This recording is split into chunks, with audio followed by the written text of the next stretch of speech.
Hello, beloved listeners. This is Adrienne, and I'm just sending a little intro for this episode, which is with Suhaly, and it's a beautiful episode that was recorded before October 7th, and it has a lot of wisdom in it that feels really relevant for how to listen to nature, learn from nature, and partner with nature, no matter how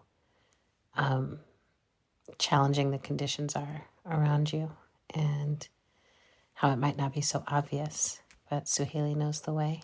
So I hope that you enjoy this episode. I also want to send my gratitude to people who have been taking actions, who have been raising their voice, who have been marching, who have been singing, who have been creating pathways for solidarity, pathways for awakening, toolboxes. I see so many beautiful actions and activities happening. And because we live, most of, I think, the listeners that we have for this show live in the U.S. And we are basically the primary source of resources, of money and weapons for the genocide that's happening right now in Palestine. And we're learning so much about our responsibility vis-a-vis so much other global violence, as well as what's happening here at home. So this is a time where it's good to be awake. It's good to be awake and connected because we are needed. We are so needed. We are so precious. And I hope that this episode feels like nourishment for the precious part of you that cares about the world and puts your energy behind that care into action. All right, I love you. Enjoy.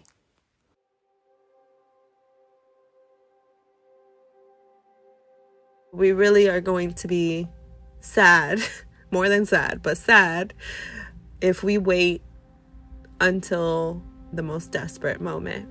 I'm still hopeful that we could figure it out. Like between us, we can figure this out.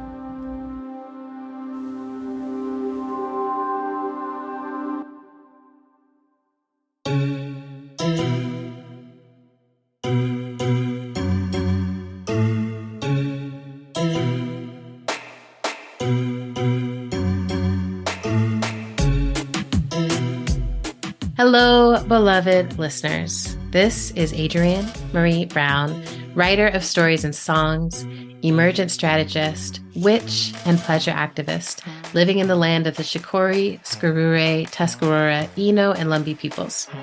And this is How to Survive the End of the World, our podcast about learning from apocalypse with grace, rigor, and curiosity. When I say our, I'm shouting out my sister Autumn, who's on sabbatical. I miss you, sister. We're going full witch this season while she's gone because she doesn't really identify as a witch, even though I think she secretly is. But we're reading fables and spells, and we're talking to witches. And what I mean by witch is people who work with the elements of the natural world, including our human nature, to generate more possibilities. Reminder, we don't have any sponsors. There's no ads. There's no funders. So if you want to support, head over to patreon.com/End of the World Show and become one of our patrons of the arts, darling. All right. My guest today, I'm super geeked out and excited about, and I'm giggling already. It's Suhaly Bautista-Carolina, and she is the founder of Moon Mother Apothecary, which is one of my favorite places to get my salves and incense and all my healing on, and is also the mom to one of the coolest people I've ever met in my life, who's my homie, and also an incredible facilitator and emergent strategist and part of our Emergent Strategies Network, amongst, I'm sure, many, many, many other things. Hi, Suhaly Bautista-Carolina. Hi, Adrienne. How are you? I'm supposed to ask you first, but I'll tell you, I'm so happy to be talking with you. I've been rooting and nesting. I've spent the last week like deeply rooting and nesting into home.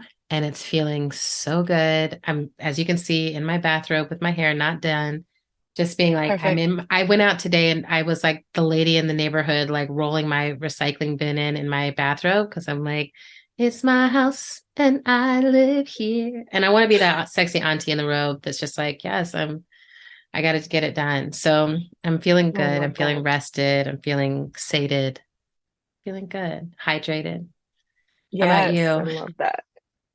That's beautiful. And also probably really hard to do in the summer when everything is moving so fast and everybody's back outside and It's you're just so like, much. I'm like, y'all can be yes. outside. I'm like in the house and then I go to there's a community pool nearby that I go to at various times of the day, trying to figure out like when can I get the best swim in and like then if I time it right, I'm getting out right as the children like come because I love to then get out and dry off while watching them all play, right? And like just lay in the sun and be Mm. like, okay, y'all are jumping and splashing and yelling and Marco Polo and like y'all are doing your thing. It's very different from like lap swimming, but all are very wonderful uses of the pool. That's right. Calm Auntie Summer over here. I'm just giving like hard aunties. So tell me about you. How are you right now today? I feel good today. I definitely want to borrow some of that rooted energy that you're Yeah, transmitting. here's some. Thank you. I'm accepting all of that through this screen, through this portal. Um, there's a lot going on. I just want Hmm. to remind myself almost on a daily basis because Virgo energy, Great uh, Virgo energy. what is important, what is Hmm.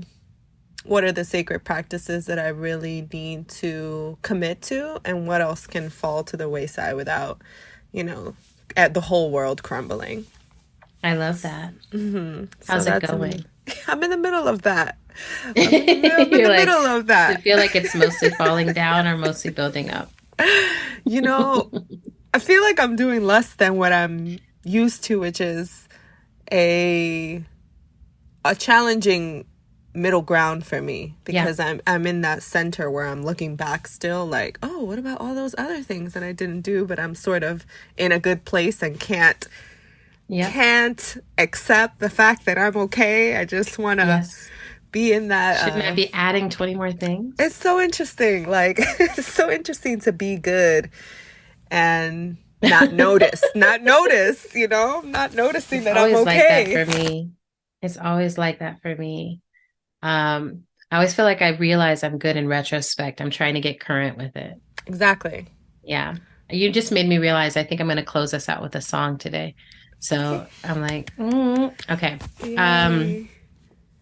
so, for this season of the podcast, we're using the language of witch to talk about our guests.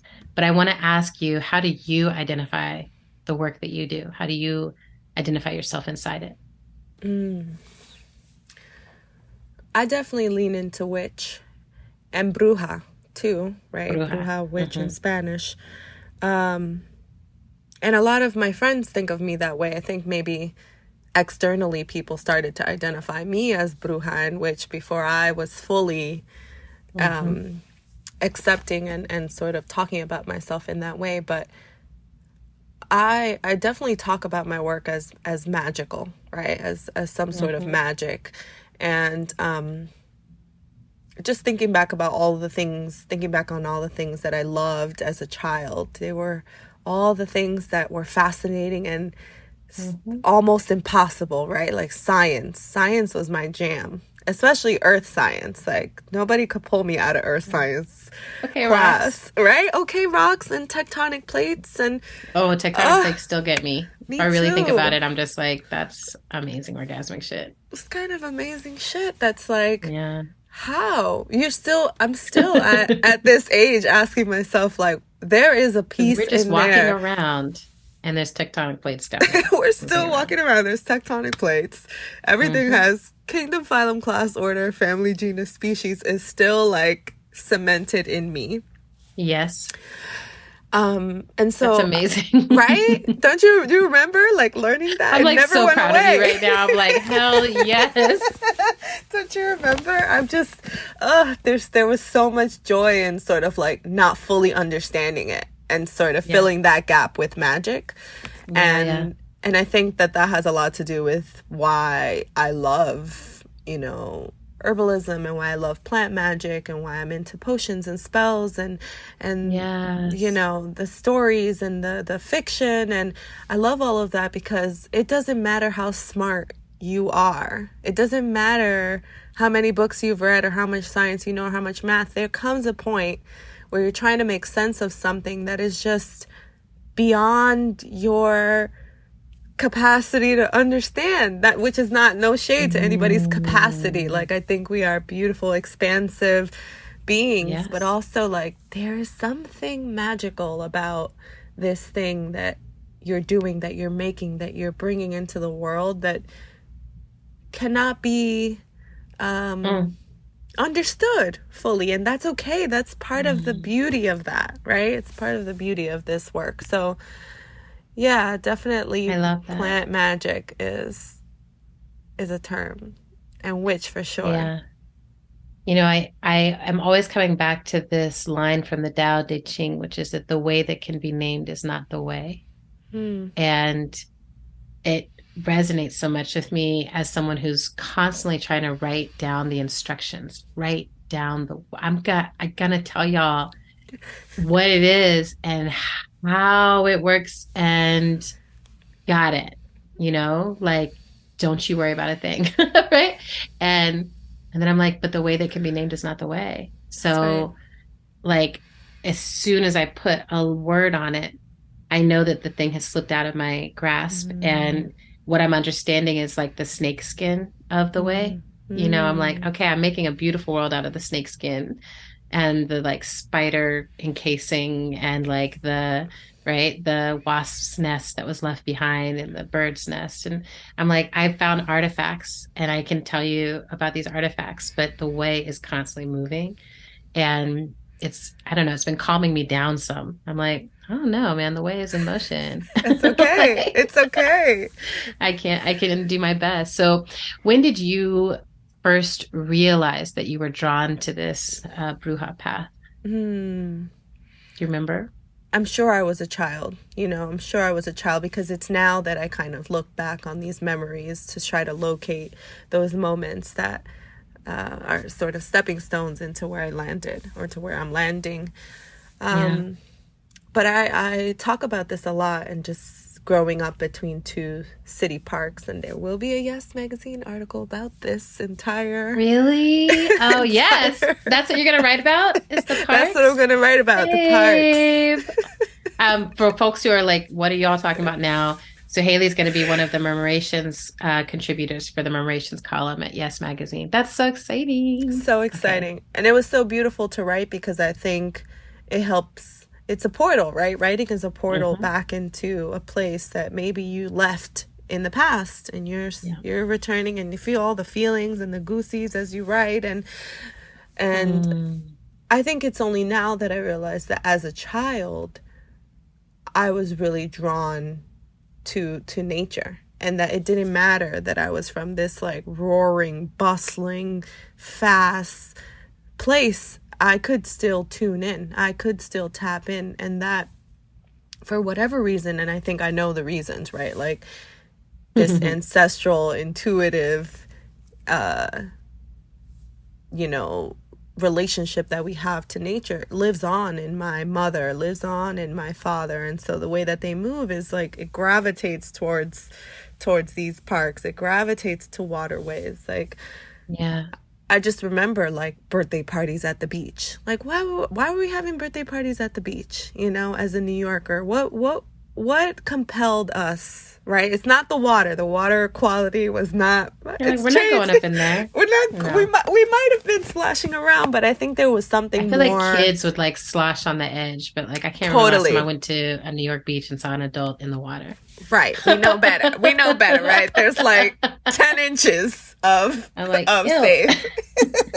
Exactly. And that's real, right? But there's something about returning to a place that is familiar, that reminds you of your own childhood, right? Like my parents grew up in the Dominican Republic and were born and raised on an island with beaches. It's, they're just like, this is where we party. This is where, right. This is where we gather. This makes sense. And even though that we can't copy and paste the beaches, we can copy and paste the experience of being in nature and that sensory magic that you feel when you're watching the waves and when you're hearing the waves crash and the sand beneath your feet. All of that, it brings us to a place where we're closer to nature, where we're connected to nature. So I look back on those memories like, you've been loving this shit. Like, you just have to like sit with yourself and remember that this is not new to you just because you like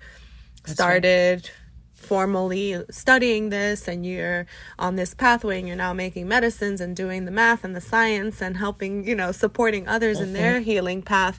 It doesn't mean that you weren't always in this work, in this practice. I love that. And I love imagining baby Suhaly at the beach and finding a relationship to nature. I'm like, I bet that was really cute. Really cute. And you sort of started to see, which my next question is, which is, who would you call in as your witch ancestors? And is there a formal lineage to how you approach this work in addition to what emerged in you?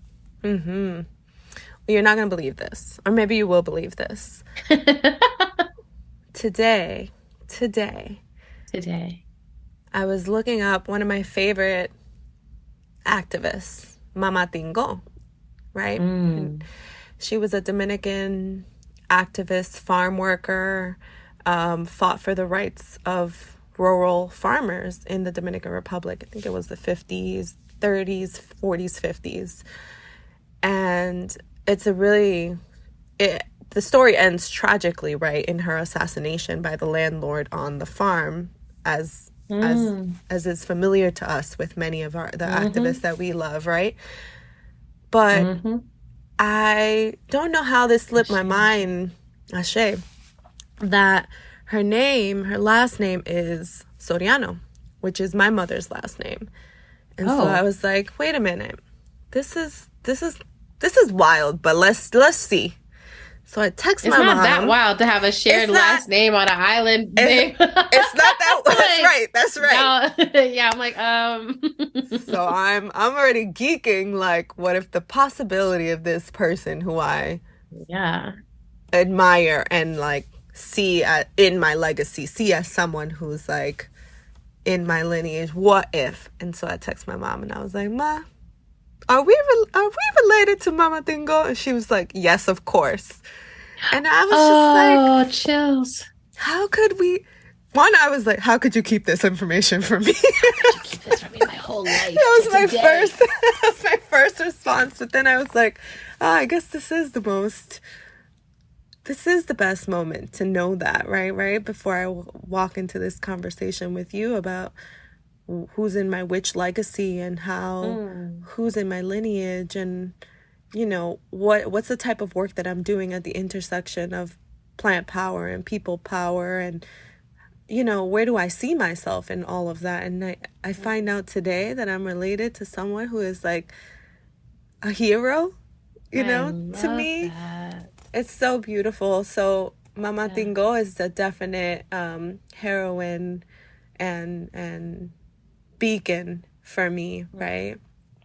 And there are many others. I think many are contemporaries and also I had a professor and a mentor who was the late poet Kamau Brathwaite, and he used to talk about this phenomenon called fragmentation, and in respects to the islands and sort of what we've experienced, and going back to tectonic plates, like if this is not a 360 moment right here, right? How these sort of catastrophic events like, volcanic eruptions and the division of the islands and how we've sort of spread out and become fragments of a whole, that has left so many holes, so many gaps in our stories that I'm like I feel bitter about sometimes, right? Like that I don't have the information that would have been in that hole, in that space. I So, deeply feel you you there. know, Yeah. so I think I try to do my work in putting the pieces together as much as possible, right? Despite the trauma and the pain and everything that my ancestors have experienced, and that my living family has experienced, to try to make sense of what the story is and how I'm connected to it. So I would say, like, there are some known parts of my lineage, and then there are the other parts that I'm trying to make whole again through my practice, through my study, through my being, through my observation, through watching Luna and saying, like, I can be another beginning, right? I can be another beginning too. Yeah, but that's how I make sense of it. Mm-hmm. I love the finding out that someone you were already admiring is related to you magic of the world. Um, I think there's so many places in my own life where I have organically moved towards something or been interested or passionate about something, and then later found out, oh, here's where that seed was planted, or here's where that tributary goes back to this river actually. And there's it's, yeah, I'm like some days I'm like, it's amazing I don't spend my whole life just being like exploring coincidences, Mm, because I'm like, they never are, and you can pick any place and kind of start to trace it back, and there's just magic there. So that's right. um I would love, so I've been a beneficiary of the apothecary. I have, like, literally behind me is like all the incense. I'm always burning your Yay! incense in the house, and I've got salves on the bedside table and salves I travel with. Mm, And I love the love that you put into what you craft and create. thank Um, you. and I know that there's many ways that you do this work. So I'd love for you to just Mm, share, what are all the ways that you do your witch work? I love that. Thank you, first of all, for inviting my medicine into your life. That is so Yeah, so beautiful. good for me. I love knowing that. That's really why I entered into this work, was for my people, right? For my people, and for their wellness and their health and their healing. Mm, And it's always been that way. And I think there was a moment where I felt that pressure of going into this apothecary business and that transactional nature. And, you hmm. know, it was such I don't know. I don't know if I call it a deviation or just like a stop on the journey that allowed me to learn something about where I really needed to be. Yeah, With this makes sense. work, right? Everything, never a failure, always a lesson. Yeah, So, so yeah. I I think, I joke. I'm like, oh, Libra rising, like my work is about justice, or like my pathway really is into justice. And so no surprise the Mama Dingo activist lineage connection is there, right? Because I think there was a point during the pandemic where I was making more medicine, but I wasn't selling that medicine. I was actually making sure that that medicine got into the hands of people who Mm, were at the protests, at the vigils, at the okay. marches, right? And so trying to understand where the role of plant medicine could be that was outside of this online shop that I loved and that I think a lot of folks benefited from, and that's beautiful. But also, like, how did I want Moon Mother Apothecary to be in the world? What did that look Yes. like? What could that look like if it was in Yep. service to justice, if it was in service to peace and wellness and and to the activists who are sort of, in the movement, in movement work, and Yeah. are really out there. So that work, that feels like my work. That Yeah. that really solidly feels like my position in this practice. And so while I'm making medicine and delivering medicine, I'm also trying to create opportunities for people to learn how to do this on their own, right? Like this is open source over here, right? Like you should be able to do some of this on your own, or tap into each other when you need something. And so like I'm making medicine, but I'm also ensuring that medicine is accessible and available, making sure that knowledge is accessible and available to my people, and listening to myself a little bit more. Like I've always known, it's not this online shop is cool and I love it, and it's definitely a way to get medicine to people that are not in your geographic community, right? And then beyond that, there are other ways that I want to be in the world through medicine, and I feel like I'm really leaning into that these days. I feel like it's so important right now. Like, when I think about what time is it on the clock of the world, Grace Lee Boggs used to always ask that. And like, this is a time of, I keep thinking of like burrowing underground and figuring out how we grow and connect with each other underground, and how we become an active part of the dirt, an active part of the earth itself, because a lot of structures are falling and going to fall and need to fall and are inevitably, it's like there's collapses are coming that are inevitable. And literally the surface is going to become harder and harder to be on.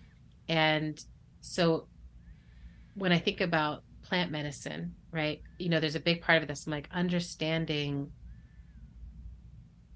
I didn't expect to ask this question, but it's what's coming up right now. So maybe it's a reframe of the question. I was going to ask, what are the witchy skills you wish everyone had in this apocalyptic time? But I'm thinking about like, working with plant medicine means working with a healthy earth and a healthy surface, a healthy planet, so that you're loving the earth, and then the earth can provide the medicine that is needed, and that there's a symbiosis in the relationship. How are you, as a plant medicine person, looking at this coming time for us, where the surface, is being troubled and being like, and you're in New York, so I'm just thinking about like, okay, we're just, we're dealing with Canadian wildfires and a rat crisis and rising waters. And there's a lot that's coming for the surface. If that, do you understand what I'm asking? Oh, yes, of course. Like, okay. I mean, what do we do? What do we do? How do we have our plant medicine? Right. I know it's really devastating and overwhelming, I think, to think about what we can do ourselves as individuals for this colossal, planetary crisis that is here. And we know that, right? We can see that now. Anybody who is denying that now is just in denial. That's on you, babe. That's right. On you. That's on you. You've got your eyes closed. That's a strategy, actually, right? That's a strategy. So I get it. I get that. I try to localize my thoughts as much as possible when it comes to thinking about climate change, because the thought of trying to do anything beyond what I can do and what my family and nucleus and like immediate community can do is just tremendously paralyzing, right? It's paralyzing to think, like, how am I going to set the clock back on the temperature rising, right? Like yesterday, or was it yesterday? July 4th was the hottest recorded day on Earth. Day of all time. Of all time? Yeah. People have asked me so many questions about that. When I say it, they're like, wait, of all time? Wait, in the U.S.? Wait, and just... Earth. I'm like, I love how people Earth. are like, you mean just the U.S.? I'm like, y'all, we don't get... There's not a way that... Trying to find a loophole. Works for us, y'all. It's everywhere. It's one planet, y'all. It's one planet. Y'all forgot. It's so funny. The memes were so wild, and this is not like to poke fun at like what is happening and what happened with the wildfires, but like there was a meme that I resonated so much with, that was like, oh, sorry that you all just found out that we breathe the same air. Like, we're all actually breathing the same air. We're in the same literal air. Same air, remember the whole same air, shared earth. That doesn't have a border. That doesn't have these changes don't have borders like we sometimes wish they did.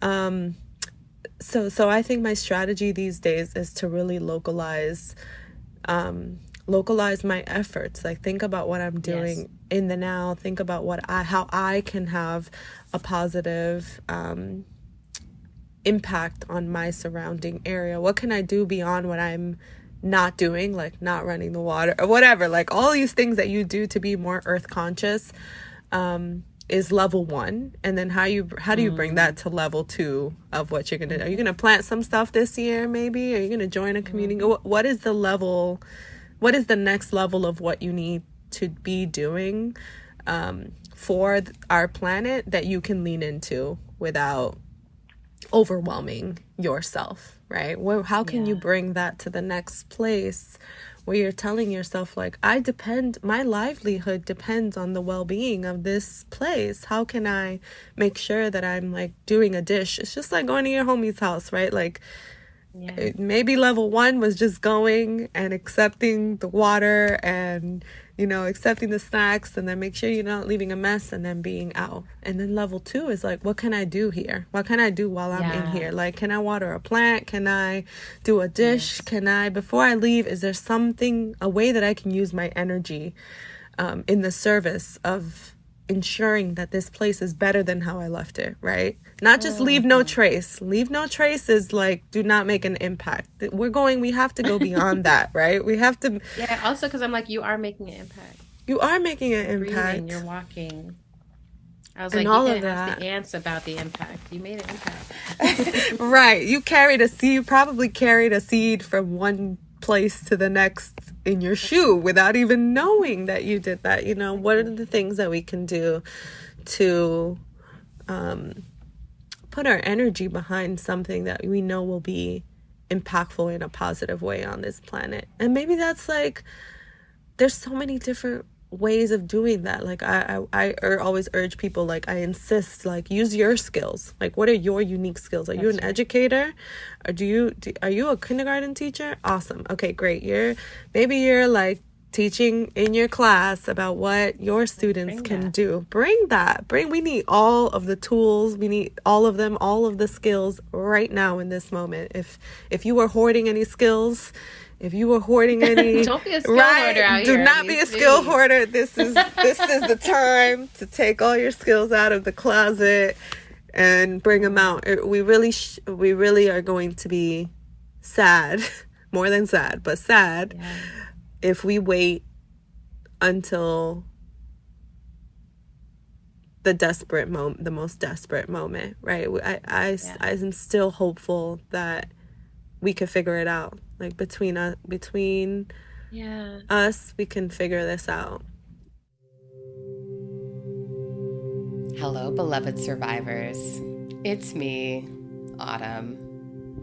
So, as you know, our show does not run ads. That's intentional. We are brought to you entirely by you, by your support, you cute, sexy thing. If you support us on Patreon already, thank you. You're awesome. I'm not talking to you. If you don't support us on Patreon already, I'm talking to you, and now is a great time to consider joining. We've got t-shirts, we've got tote bags, we have mugs, we have original art by my sistre, and also Adrian and I do these really fun Ask Us Anything episodes, which are exclusively available to patrons, and where we answer questions that are exclusively sourced from patrons. So, to become a patron today and support the longevity of this show, please go to patreon.com/endoftheworldshow. Thank you. Okay, let's get back into it. I I think about Miriam Kaba all the time. I'm like, okay, this is where it has to be. The hope is a discipline because it's not coming easily. So I have to generate it. I have to focus. And, you know, I actually feel this constant confidence in the earth itself. Mm-hmm. Like, I'm like, you're good. Like, what we will do is make this place not workable for us. That's for right. however long, and then you'll recover. So it'll That's be right. a global heat situation followed by an ice age situation, and then you'll be back and green and gorgeous. And what I would love is for humans to be here. That's right. You know, if it's meant for our experiment to yield longevity. Right. Right. Which I'm like, that's what I'm always trying to do, is be like, I want to see if we can be compatible, and if we can't, let it go. Right. That's Like right. I do feel like, I'm like, if I'm the abusive partner in the scenario, if our species is the abusive partner, if we're the ones who have to go, then let us go. But can we transform ourselves? You know? So it's not an if for me. I'm like, right now we are. And it's like, can we transform enough of us in time to have a tipping point moment? That's you know? right. Yes. Every day. Yes, So every day. something you said at the very top of this was like the work you're doing right now. Like, you're like, I'm actually learning certain lessons right now about how I hold all the things. And I feel like I'm also in a period of learning, and for me, the learning edge is, how do I be really as good to my body as I'm trying to be to the earth and to the world? Because I tend to do like love externally, and then I'm like, I'll just use this up like a sponge. You know, I'm just like, you know, when the sponge is like all crusty and just like, I'm dirty. I need to go back to the ocean, y'all. It doesn't quite work as a metaphor, but you know what I mean. So I'm trying to really be like, how do I be abundant and flourishing with my body? And when I'm not, how do I track the process that's happening that leads me to devalue the vessel when I have such a value for what's coming through the vessel? You know, I'm like, God is pouring through, and divine energy of the earth and the ancestors are here. I'm like, everything is pouring through this vessel. And I'm like, but you know, let's like, can we attend to the vessel? Can we pour some gold in the cracks? Like, what do we need to do here? So I wanted to ask you about how you attend to your witch work as you're still working on that healing piece and that learning edge. Whew, that's real. Too real. Skip next. Got to be real. Right, okay, we can skip it. No, but I think you do know some things. No, it's my body is talking to me more now than ever before, right? Like, there's also a point in your life getting loud. I hear the hip crack a lot. Yeah. I also have a beautiful, energetic, wild child who I want to be here for. You know, she's definitely a motivation for me to like care for my body, because she's at an age right now. Luna is 5 and going to be 6 in this month.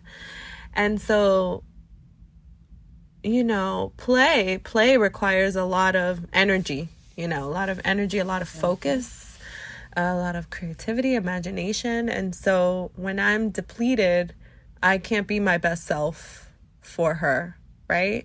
And so that becomes a necessity in my life. It's like, you got to be good, because if not, then, you know, there's less that you can give her, and you know you want to give her more. You know that there's more that you can give here in this space. Like, she deserves it. She deserves the full. I'm like, she full demands me. it. She demands it. She insists. But also, you know, you can meet her there if you just if you work on that. So that's one motivation for sure.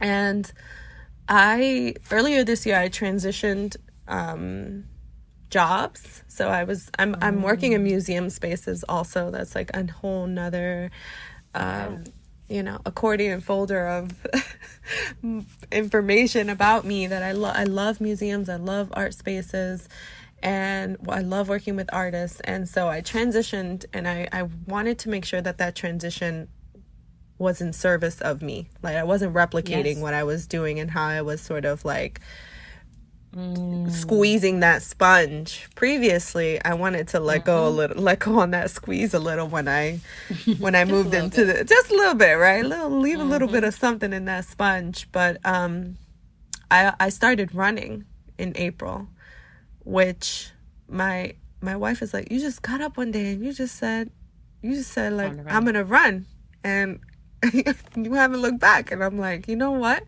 I had to hard pivot into a practice that prioritized the fitness of my body, the health of my body, the well-being of my body, almost to like, I don't know, force myself, because that's a type of that's the type of hard-headedness that I'm working with. That's where I am.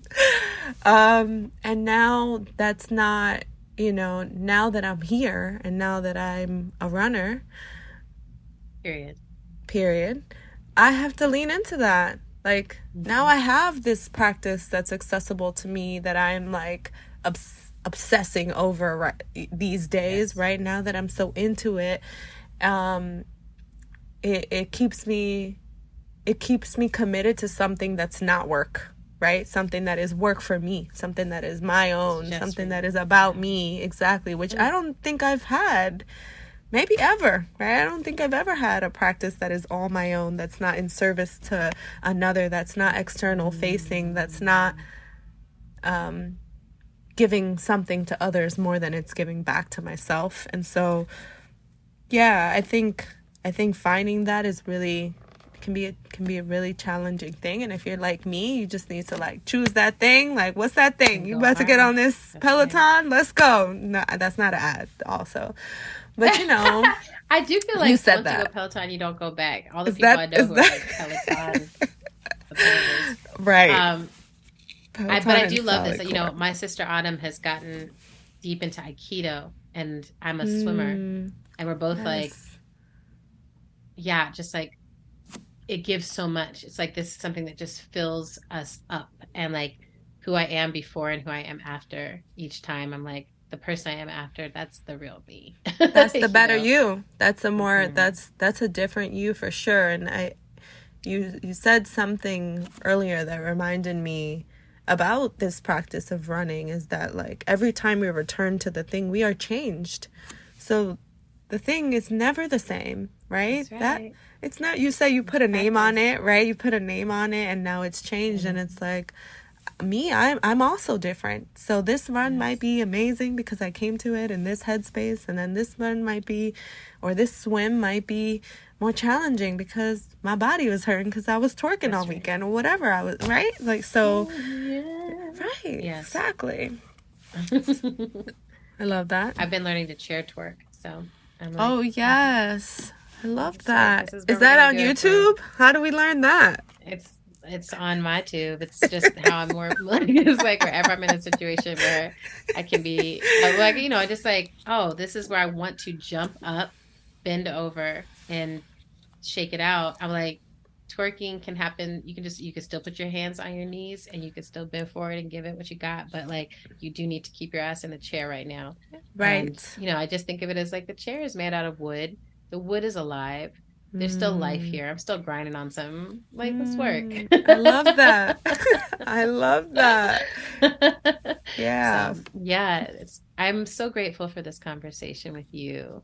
And I'm so grateful for the work you do in the world. And I'm so grateful for Luna. Thank you. I mean, like, that's the homie. Mm-hmm. So what I've been doing is closing with reading something from Fables and Spells.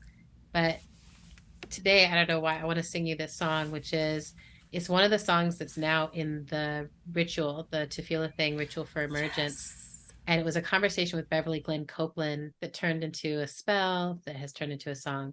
So I'm just going to sing a little bit of it for you. And you just have to imagine a choir of like 300 people also singing it. Done and done. So it goes, open the way inside you. The universe is your only breath. Surrender to the present moment.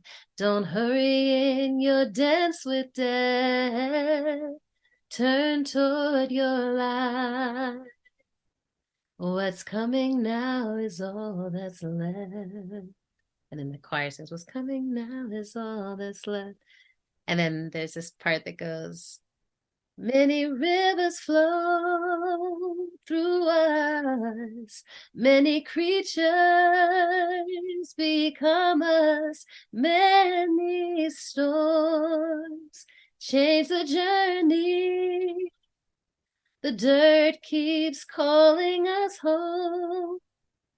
And then you open the way. You do that part again. And then there's one more little part it made me think of you so hard, which is, seed the soil within you. You drumbeat, you shimmering leaf. Listen for the sound of sunlight. Live a life that's worth your grief. Turn toward your light. Turn toward your light. What's coming now is all that's left. And then you just sing that forever for the rest of your life. That's so beautiful. I love singing to you while you're sitting in the closet just beaming right at me. This is like now my favorite way to sing songs.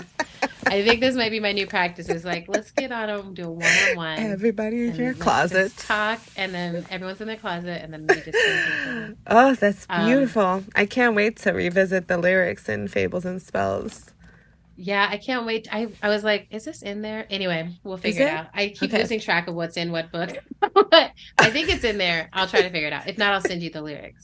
But we are going to be, at some point, releasing an album, and the lyrics will all be in there so that people can do this thing themselves somehow. So Luna learns through song, so when that happens, we will have to. I send Toshi music that she sings all the time. I'm gonna send you one track so you could listen to it. It's about the world, and so it's like, I don't love my world. It's like it goes from I don't love my world to I love my world, and we need a new world.